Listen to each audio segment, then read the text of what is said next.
সবাইকে জয় যিশু। আমাদের মহান প্রেমময় পিতা প্রভু যীশু খ্রিস্টের নামে আমি আজকে সবাইকে স্বাগত জানাই। আসুন আমরা ঈশ্বরকে ধন্যবাদ করি এবং ঈশ্বরের বাক্য পাঠের মধ্যে আসি। আমি আজকে যে বিষয়ে বাক্য পাঠ করব তা হচ্ছে ঈশ্বরের সৃষ্ট প্রথম পরিবার, অর্থাৎ আদম এবং হাওয়া। এই পরিবারে আমরা দেখি যে ব্যক্তিগত জীবনে তারা কি ভুল করেছিলেন। আজ আমরা সেই বিষয়ে শিক্ষা করব। সেই বিষয় শেখার জন্য এই যে বিষয়টা, এটা শেখার আমাদের একটাই উদ্দেশ্য, যেন আদম হাওয়া তাদের ব্যক্তিগত এবং পারিবারিক জীবনে যে ভুল করেছিলেন সেই ভুল আমরা যেন আমাদের জীবনে না করি, আমাদের পরিবারের জীবনেও যেন না করি।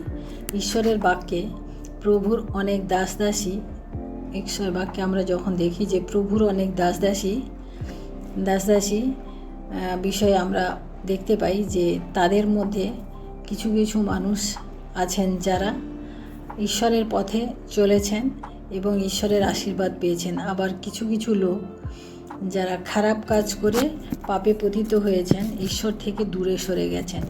আজ আমরা এই দুই বিষয়েই আমরা শিখব, যেন যারা ভালোভাবে ঈশ্বরে জীবনযাপন করেছেন তাদের জীবনকেও আমরা দেখব, যেন আমরা তাদের মতো গ্রহণ করতে পারি। এবং যারা পাপময় জীবনযাপন করেছেন বা পাপের পথে চলেছেন তাদের জীবনকেও আমরা আজকে দেখব, যেন সেই ভুল আমাদের জীবনে বা পরিবারে না করি। এখন আমরা দেখি যে আদম ও হাওয়াকে ঈশ্বর কিভাবে তৈরি করলেন এবং এক পরিবার করে কিভাবে রেখেছেন এবং কি আদেশ বা ইনস্ট্রাকশান তিনি দিয়েছিলেন। আমরা প্রথম বাক্য দেখি, আদি পুস্তক তার 1 অধ্যায় 27 পদে। এখানে আছে, পরে ঈশ্বর আপনার প্রতিমূর্তিতে মনুষ্যকে সৃষ্টি করিলেন, ঈশ্বরের প্রতিমূর্তিতেই তাহাকে সৃষ্টি করিলেন, প্রথম পুরুষ ও স্ত্রী করিয়া তাহাদিগকে সৃষ্টি করিলেন। অর্থাৎ এই পদ পড়লে আমরা দেখি যে ঈশ্বর পুরুষ ও স্ত্রী উভয়কেই নিজের স্বরূপে সৃষ্টি করেছেন। এখানে ঈশ্বর কোনো ভিন্নতা করেননি। আমরা মুক্তির বিষয়ে যদি আমরা দেখি যে ঈশ্বর পুরো মানব জাতির মুক্তির জন্য তার একমাত্র পুত্রকে জগতে পাঠিয়েছিলেন, কোনো পুরুষের জন্যও নয়, কোনো স্ত্রীর জন্যও নয়। আমরা পবিত্র আত্মা পাওয়ার ক্ষেত্রেও দেখি যে ঈশ্বরের বাক্যে আছে যে শেষ দিনে আমি আমার আত্মা সকল মানুষের উপরে দেব, তোমাদের পুত্র কন্যাগণ ভবিষ্যৎবাণী করবে। অর্থাৎ পুত্র কন্যা উভয়ের উপরে ঈশ্বর আশীর্বাদ করেন, তিনি কোনো ভিন্নতা করেন না। কিন্তু আমি এই কারণে বলছি যে বর্তমানে আমরা দেখি যে লোক পুরুষ স্ত্রী বা কন্যা সন্তান এবং পুরুষ সন্তান, ছেলে সন্তান, পুত্র সন্তান, এদের মধ্যে অনেক ভিন্নতা আনে। পুত্র সন্তান জন্মালে যতটা মানুষ আনন্দ হয়, কন্যা সন্তান জন্মালে ততটা আনন্দ হয় না। আবার অনেকে এমনও বলেন যে কন্যা সন্তান হয়েছে, এরকম কথাটা টেনে বলেন। যাই হোক, এটা কিন্তু বলা উচিত নয়, কারণ এই ভিন্নতা ঈশ্বর করেন না, বা ঈশ্বরের দৃষ্টিতে এটা ঠিক নয়। প্রিয় ঈশ্বর পুত্র কন্যা উভয়কেই প্রেম করেন, দুজনকেই আপনার স্বরূপে তিনি সৃষ্টি করেছেন। এই জন্য আমরা ভিন্নতা যেন না করি, আমাদের পরিবারে যেন এই ভিন্নতা না থাকে, এমনকি আমাদের মুখ দিয়েও যেন এই ধরনের কথা না আসে। আসুন আমরা দেখি আদম এবং হাওয়াকে ঈশ্বর কিভাবে সৃষ্টি করেছেন। আমরা আদি পুস্তক তার 2 অধ্যায় 7 পদে দেখি, এখানে, আজ সদাপ্রভু ঈশ্বর মৃত্তিকার ধূলিতে আদমকে অর্থাৎ মনুষ্যকে নির্মাণ করিলেন এবং তাহার নাসিকায় ফুঁ দিয়া প্রাণবায়ু প্রবেশ করাইলেন, তাহাতে মনুষ্য সজীব প্রাণী হইল। এখানে আমরা দেখলাম যে ঈশ্বর আদমকে ধূলি থেকে বানালেন, আর হাওয়াকে ঈশ্বর কী করে বানালেন আমরা 2 অধ্যায় তার 21 পদ পাঠ করলে আমরা পাবো। পরে সদাপ্রভু আদমকে ঘোর নিদ্রায় মগ্ন করিলে তিনি নিদ্রিত হইলেন, আর তিনি তাহার একখান পঞ্জর লইয়া সেই স্থান মাংস দিয়া পুরাইলেন, আর সদাপ্রভু আদম হইতে সেই পঞ্জরে এক স্ত্রী নির্মাণ করিলেন।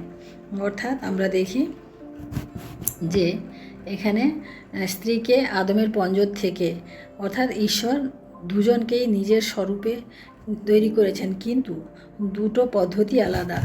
আদমকে ধূলি থেকে, হাওয়াকে আদমের পঞ্জর থেকে বানিয়েছেন এবং এক পরিবার তাদেরকে দিয়েছেন এবং সেই পরিবারকে একটা নিয়মও দিয়েছেন না। সেই পরিবারের নিয়ম কীরকম, যে একটা পরিবারে পুরুষ হবে সেই পরিবারের মস্তক বা হেড এবং স্ত্রী হবে সেই পরিবারের সহায়ক বা সেই পুরুষের সহায়ক। স্ত্রীকে কখনো হেড করা হয়নি এবং কিভাবে নিজেদের মধ্যে থাকতে হবে তাও ঈশ্বর ঠিক করে দিয়েছেন। এখানে আমরা আরেকটা বিষয় লক্ষ্য করি যে ঈশ্বর দুজনকে প্রেম করেন এবং তার মানে এই নয় যে স্ত্রী পুরুষের মতো বা পুরুষ স্ত্রীর মতো হবে বা নিজেদেরকে চিন্তা ভাবনা করবে, সেরকম কিন্তু ঈশ্বর বলে। ঈশ্বর আমাদের জায়গায় মানে আমাদের যে যার নিজেদের জায়গায় তিনি রেখেছেন, যেন আমরা আমাদের অবস্থানে সন্তুষ্ট থাকি এবং খুশি থাকতে শিখি।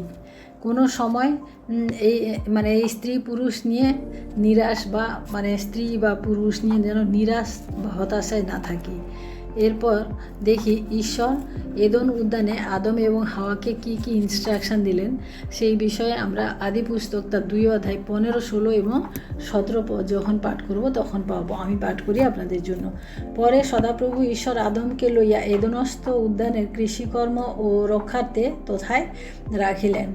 আর সদাপ্রভু ঈশ্বর আদমকে এই আজ্ঞা দিলেন, তুমি এই উদ্যানের সমস্ত বৃক্ষের ফল স্বচ্ছন্দে ভোজন করিও, কিন্তু সৎ সৎ জ্ঞানদায়ক যে বৃক্ষ তাহার ফল ভোজন করিও না, কেননা যেদিন তাহার ফল ভোজন খাইবে সেই দিন মরিবে।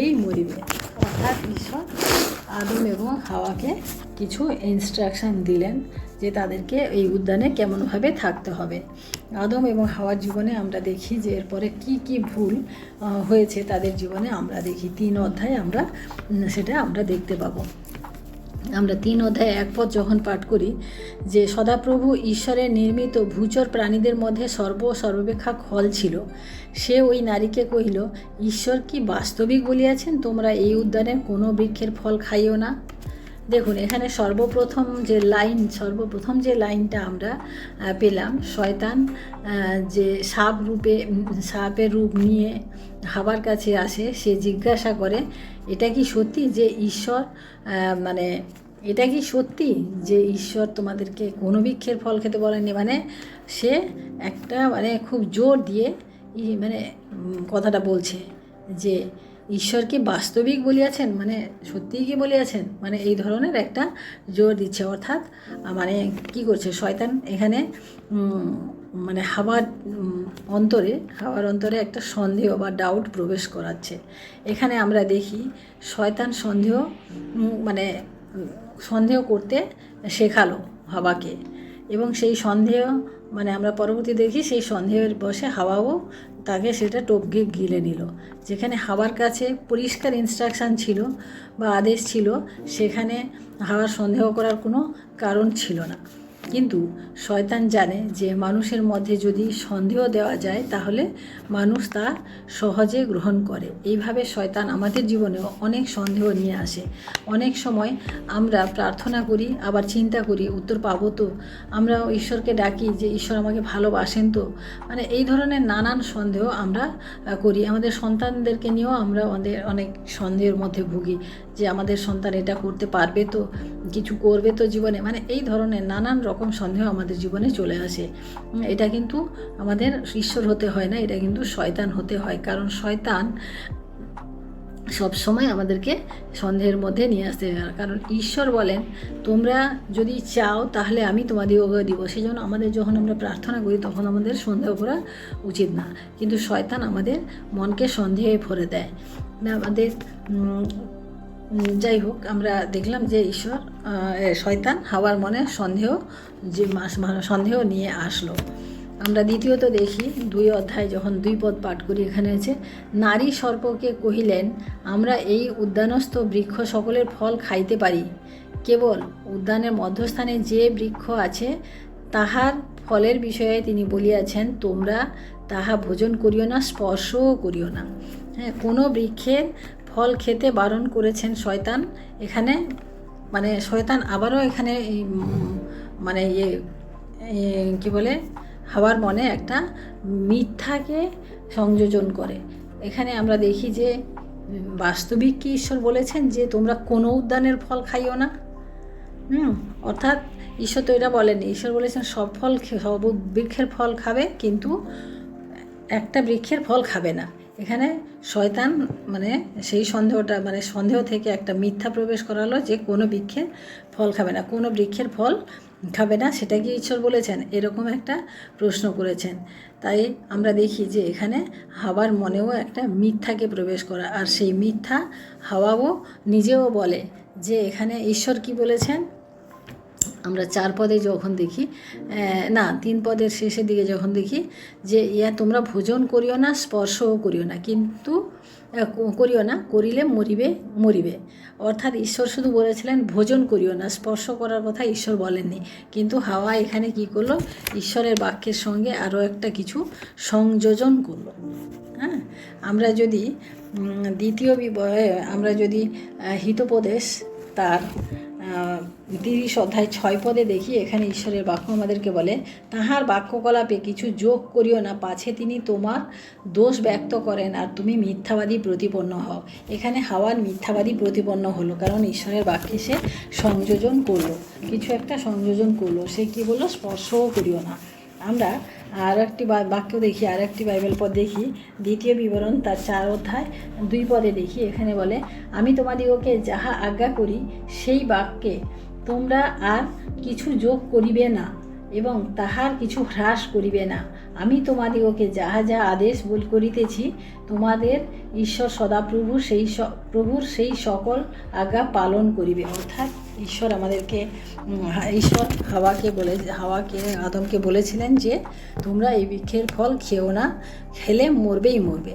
কিন্তু হাওয়া সেখানে কি করলো? যে আরেকটি নতুন সংযোজন করলো যে স্পর্শও করিও না। অর্থাৎ তার মধ্যে এখানে আর ঈশ্বরের বাক্যে এসে একটা জোর লাগালো, যেটা তার করা উচিত হয় না। আমরা অনেক সময় ঈশ্বরের বাক্যকে নিয়ে আমরা এক মানে থেকে আরেকটা মানে আমরা তৈরি করে দিই।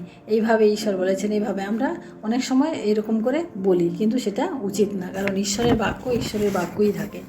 আমরা 2 অধ্যায় 4 এবং 5 পদে দেখি যে শয়তান আবার ভিতরে এক চিন্তা দেয় যে চোখ খুলে দেবে। অর্থাৎ কি, আমরা 4-5 পদে যখন পড়ি, তখন সর্প নারীকে কহিল কোনো ক্রমে মরিবে না।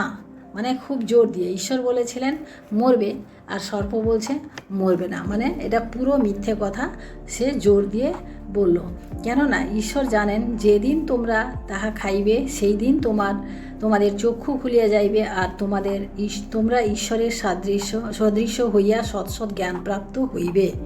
অর্থাৎ আমরা 4-5 পদে যখন দেখলাম, এখানে তোমার চোখ খুলে যাবে। হাওয়া চিন্তা করে সত্যি তো আমাদের তো যদি ঈশ্বরের মতো বুদ্ধি হয়ে যায়, ঈশ্বরের মতো চোখ, তাহলে তো আমাদের অনেক বেশি ভালো হবে। হাওয়া সেটা গ্রহণ করলো, এবং দেখি আমরা যে এই বলে সে সেই বৃক্ষের ফল নিজেও খেলো এবং ঈশ্বরকেও আদমকেও সে খাওয়ালো। প্রিয়, সমস্ত পরিস্থিতিতে আমাদের মধ্যে একটা কি বলবো, যে ঈশ্বরের বাক্য নিয়ে আমাদের সন্তুষ্টি থাকা দরকার। এখানে আমরা দেখি কি, যে হাওয়ার মনে একটা অসন্তুষ্টি ছিল। সে সেখানে বাস করছিল ঠিকই, কিন্তু তার মধ্যে একটা অসন্তোষ কাজ করছিল, যেটা শয়তান প্রকট করে দিল, এবং তার ফলে সে কি হলো, যে সেই ফলের প্রতি তার একটা লোভ বেড়ে গেল, তার মধ্যে লোভও চলে আসলো। লোভ আমাদের কি করে? অসন্তুষ্টি থেকে লোভ আসে। আমরা অন্যের জিনিসকে দেখে আমরা তার মতো যদি হতে পারতাম, তার মতো যদি আমার সন্তান হতে পারতো, তাদের মতো যদি আমাদের বাড়ি হতো, এই ধরনের একটা লোভ আমাদের চলে আসে নিজেদের অসন্তুষ্টি থেকে। কিন্তু প্রিয় ভাই বোনেরা, আমাদের জীবনে আমাদেরকে সন্তুষ্ট থাকতে শিখতে হবে, কারণ ঈশ্বর আমাদেরকে সন্তুষ্ট থাকার জন্যই বলেছেন। আমরা পরবর্তী দেখি যে আমরা 6 পদে যখন দেখি যে এই আদম এবং হাওয়া সেই ফল কিভাবে খেলো, যে তখন নারী দেখলেন যে ওই বৃক্ষ সুখাদ্যদায়ক ও চক্ষুর লোভজনক, আর এই বৃক্ষ জ্ঞানদায়ক বলিয়া বাঞ্ছনীয়। তখন তিনি তার ফল ফাড়িয়া ভোজন করিলেন এবং পরে আপনার মতো নিজ স্বামীকেও দিলেন। অর্থাৎ আমরা এখানে দেখি যে এই বৃক্ষ দেখতে সুখাদ্যদায়ক, খেতে সুন্দর, শরীরের অভিলাষ, এবং দেখতে সুন্দর, চোখের অভিলাষ এবং বুদ্ধি দেবে জীবিকার অভিলাষ। অর্থাৎ এই যে তিনটে অভিলাষ আমাদের জীবনে চলে আসে, এই তিনটে অভিলাষ থেকে আমাদেরকে